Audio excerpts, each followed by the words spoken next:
Alright, ladies and gentlemen, I hope you have enjoyed the lunch. This upcoming segment is on the Singapore-Stanford Biodesign Thought Leaders Series, or TLS. The TLS is SSB's signature event where we invite key opinion leaders to Singapore to share and discuss the latest industry insights and experiences on medical device innovation. This year, for TLS 2013, held in conjunction with the A-Star MedTech Convention, we bring together visionaries in robotic surgery to share the leading entrepreneurial, clinical, and technical perspectives. Our anchor speaker, Dr. Frederic Moll, Chairman and CEO of Auris Surgical Robotics and founder of Intuitive Surgical, is a serial entrepreneur widely regarded as the pioneer of robotics surgery. He will be joined by Prof. Christopher Cheng, the first clinician doctor of robotic prostatectomy in Asia, and Prof. Louis Fee, winner of the President's Technology Award 2013 for Robotic Flexible Endoscopy Engineering. The Q&A session for this TLS lecture will still be conducted via Pigeonhole Live. Now please go to the website phlive.at with your mobile devices, key in the event passcode, MedTech, click Go, and you should be able to post any questions or vote on any questions that may interest you. Please refer to the Pigeonhole Live leaflets for instructions on how to post and vote for questions. I would now like to invite Mr. Peh Ruey Feng, SSB Program Director, to give an opening speech. Mr. Peh, please.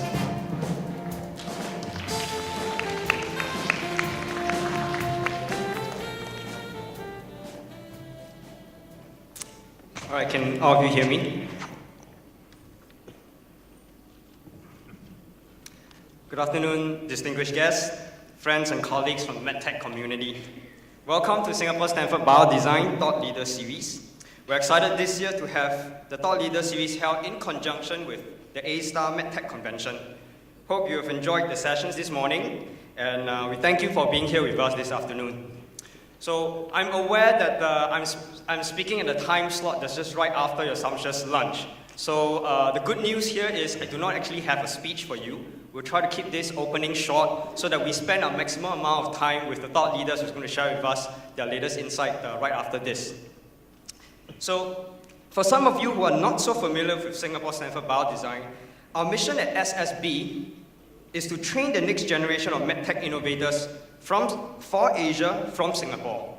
We offer two training programs, namely the SSB Fellowship and the SSB Innovation class that we run with NUS, NTU, and SMU.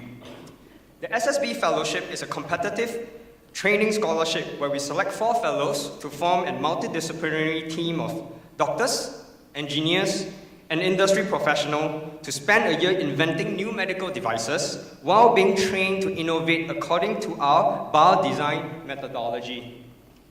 We're constantly on the lookout for top talent, especially from the industry, to join us as fellows. So for innovative and entrepreneurial individuals here with us this afternoon, if you're interested in the fellowship, please leave your name and contact email at the inquiry booth right at the entrance of the auditorium at the end of this event. We would like to be in touch with you, and we'll alert you when the application for the SSB Fellowship reopens next year in March. The SSB class is the second avenue where we teach the biodesign process methodology, this time to a wider audience. As the only biodesign class that's available outside Stanford University, the SSB class is an accelerated 14-week course available jointly to NUS, NTU, Duke NUS, and SMU's engineering, medical, and MBA postgraduate students. So as you can tell, with our class, what we really want to put together, similar to the fellowship, is really a multidisciplinary group of people that will work together to innovate. And this year, we took an additional step and have gone on further to make this class available to both the private and the public sector professionals.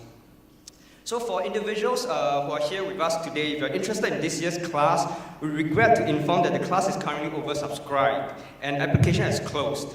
But however, if you wish to enroll into this class next year, please similarly leave your name and contact email at the inquiry booth outside the auditorium. We'll be happy to alert you when the class reopens next August. So for companies who wish to forge closer partnership with us, we have also launched a corporate membership scheme this year as a platform for medtech companies here in Singapore to have more direct access to our talent, our training program, and other initiatives. So for companies who are interested to find out more, please approach me or any of the biodesign staff at the end of this event if you are interested to work closely with us. So lastly, as a way of giving back to the community, we at Biodesign also run events, such as today's Thought Leaders Series, special lectures, and our yearly graduation networking dinner for the industry.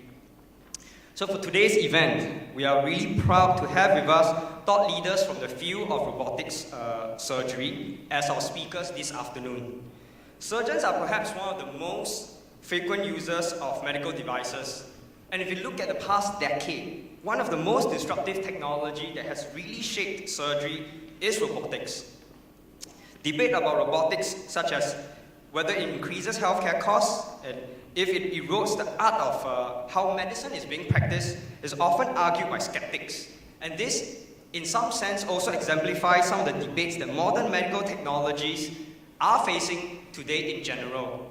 So it is our wish that this afternoon we can unpack these topics, primarily first through in the field of robotic surgery, and maybe also broaden that topic to medical devices in general. And we hope that today's session will be a refreshing platform where really tough questions can be asked and leading perspectives can be shared in the non-textbook answer style manner. So we really look forward for you to ask good questions today, and feel free to interact with us in our moderated sessions on top of the pigeonhole system we'll be providing. So we hope that the speakers we've lined up for you for our Thought Leader series will inspire and illuminate you with their stories. And as this community embark on this daunting, uncertain, sometimes lonely, but undeniably fulfilling journey of medtech innovation here in Singapore.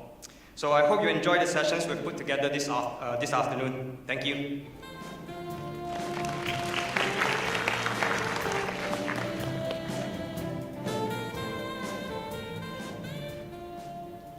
All right, thank you, Mr. Peh. Next, we have Dr. Frederic Moll. He's not a stranger to the stage. He's already been up twice. He will present on the topic medical robotics, just getting started. Dr. Moll, please.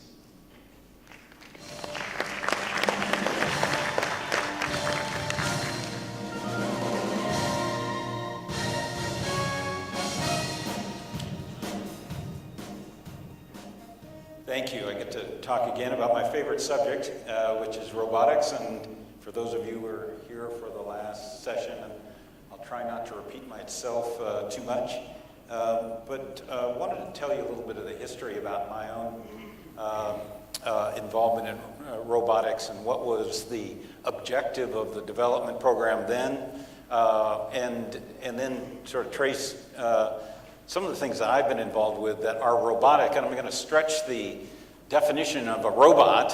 I'm not sure what your definition of a robot is, but my definition is a little bit broader than maybe others. And I just think about robotics as a capability that involves some sort of autonomous movement by electromechanical system. And have been involved in a number of efforts outside of Da Vinci, but Da Vinci's where I started, and I'll tell you a little bit about that. So I was introduced to the idea of robotics, and I was telling this story at lunch because I bumped into a group at the Stanford Research Institute, which is a private think tank, actually not affiliated with Stanford, that had taken the Department of Defense money to study the idea of telesurgery, which is long-distance surgery, where the surgeon, because of his or her precious skills, was placed in the mass unit, and electronically the capability to do surgery was passed via a mobile robot to the battlefield. So I didn't think that was the greatest idea, but when I saw this diagram, which is really the first drawing of a telesurgical system, they had really actually predicted a lot of what became Da Vinci. You see someone at the table and electrically connected to a master, and in the insert, you can actually see an articulating tool, which, as I say, predicted to a great degree sort of the basic elements of the robot. And we, of course, had to start all over again in design, but the basic idea of separating the hand from the tip of the tool and connecting those two electronically was in my mind, the opportunity not for telesurgery, but to solve some of the fundamental problems in minimally invasive technique. So in this transition from open surgery to laparoscopic surgery, we run into what I refer to as the laparoscopic dilemma, which is and I'll see if I can play this, I always get a kick out of this. This is a very good surgeon operating laparoscopically, and if you look inside the abdomen, what he's trying to do, which is a good skill for surgeons to have, is to tie a knot. Well, not so easy. And this is the fundamental problem of minimally invasive surgery. Great for the patient because they end up with small puncture wounds. Really bad for the surgical technique, right? Because they're not able to do what they do so masterfully with their wrists and digits. And so that was my idea as far as what should intuitive surgical do. They should solve the problem of an inability to be fully capable inside the body working through puncture wounds.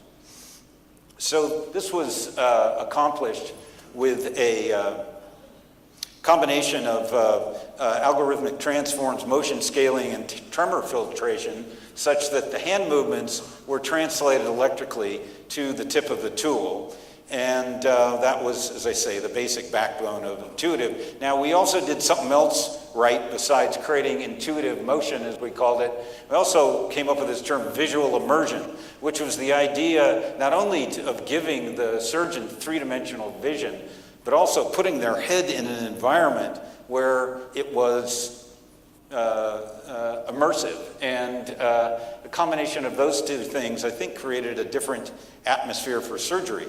And so we were able to do very delicate technique. This is a suturing of a coronary artery, and translate hand motion well enough to the tip of the tool to do suturing, which some people said, oh, well, it's a suturing machine. And yes, that was one of the very great benefits of Da Vinci, is you could suture inside the body in a laparoscopic format. So you probably know the history. So we started in cardiac surgery, had sort of limited success there, and found much more success in general surgery, urology, and gynecology, but specifically prostatectomy, as I talked about in the last session. So what were my objectives in 1995? It was to increase the precision and accuracy, leading to better clinical results. And that included less invasive, to enable less invasive technique, more precise technique, better outcomes, and enable procedures maybe that aren't done today minimally invasively. Being faster, easier, and lowering costs were not part of the equation, but they certainly are part of the equation now. In fact, I think even more important than enabling new procedures, because there aren't a heck of a lot of those in surgery these days. So it also sort of drove me to think about, well, if the objective is to make things faster, easier, than safer, rather than do fancy new surgery, what are the attributes that you can put into a robot that would really enable that sort of technique? And Da Vinci had the first three: articulation of tools, motion scaling, and remote actuation. But there's a whole lot of things in when you're controlling an electromechanical tool that can go into a robotic system that were not utilized in Da Vinci that I got excited about. The next stop, well, let me talk about the hit parade of things that I've been involved with, some of them very successful, some of them not so successful, but all robotic applications in a variety of specialties that use different technologies in robotics to accomplish something important in that particular procedure or specialty. So the first one was intuitive, we talked about that. Second was Hansen Medical. This is all about flexible robotics, the ability to use a natural orifice to get to tissue. The third was Mako Surgical, and it was sort of in a category of computer-guided intervention. And what I mean by that is that there's a little bit of autonomy going on, that the computer is figuring out where the surgeon is, wants to be, and doesn't want to be. And Mako was an example of that, and it used principally haptics, which intuitive never used. And haptics is just the sort of sense of touch. And it used haptics to give surgeons feedback and control their movements in drilling bone. So essentially it's just a smart drill. It's a robotic drill that is smart enough to stay in the right position at the right time. We talked a little bit about in the last session about Procept, which is an automated technique to resect prostate tissue, and Tibion, which sort of stretches the definition of a robot, but is a very smart exoskeleton for limbs that are injured by stroke or other disabilities. So those are the computer-guided interventions. And then finally, robotic initiatives that truly use fully automated movement to accomplish a therapy. And so you see a progression here from just translating surgeon movements outside the body to inside the body to really, in a sense, in some of these procedures, take over the procedure and fully automate, or as to the extent possible, automate procedure. And then I'm going to mention a couple of technologies that really aren't really robots, but sort of I think fit in the category of robotic technique if you think about sort of going forward 20 years. So the progression in minimally invasive technique, I said, my next stop was incisionless procedures that can only be accessed, whether it's in the vascular system, the uterus, the bladder, the colon, the stomach, or the trachea, can only be accessed via natural orifice.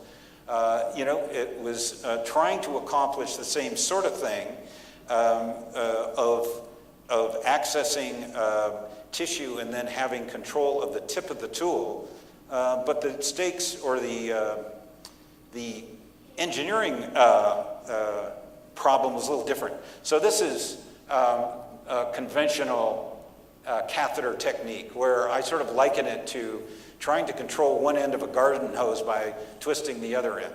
You don't get a lot of control per se by doing that.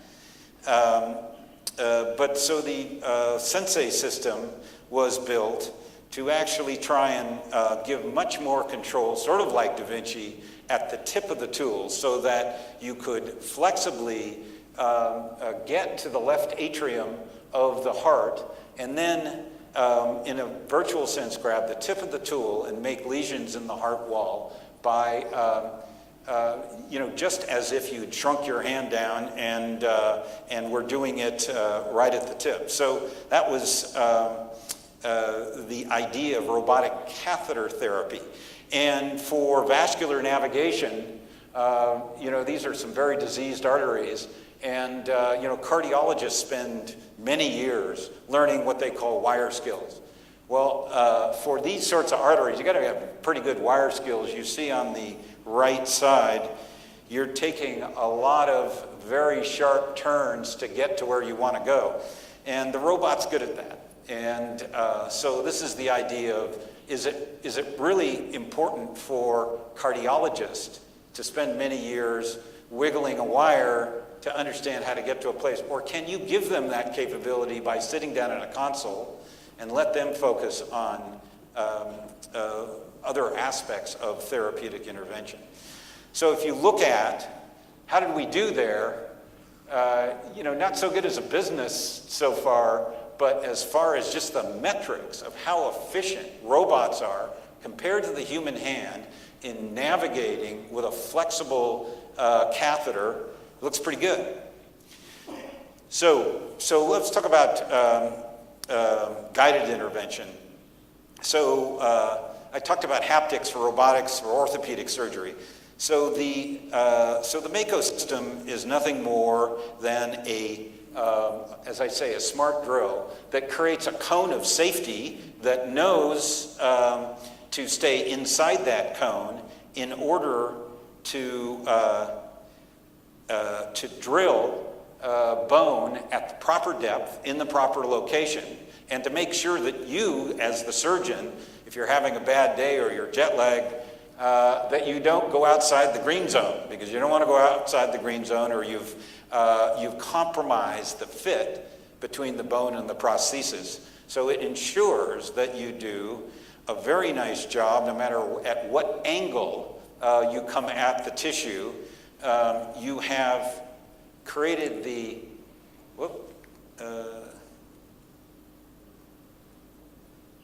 you've created the cavity that you hope to create because it is prescribed beforehand by the integration of a preoperative CT, a surgical plan, and a registration of the robot's drill to the patient. So what you get is very precise implants that, using the robot, the company would tell you, gives you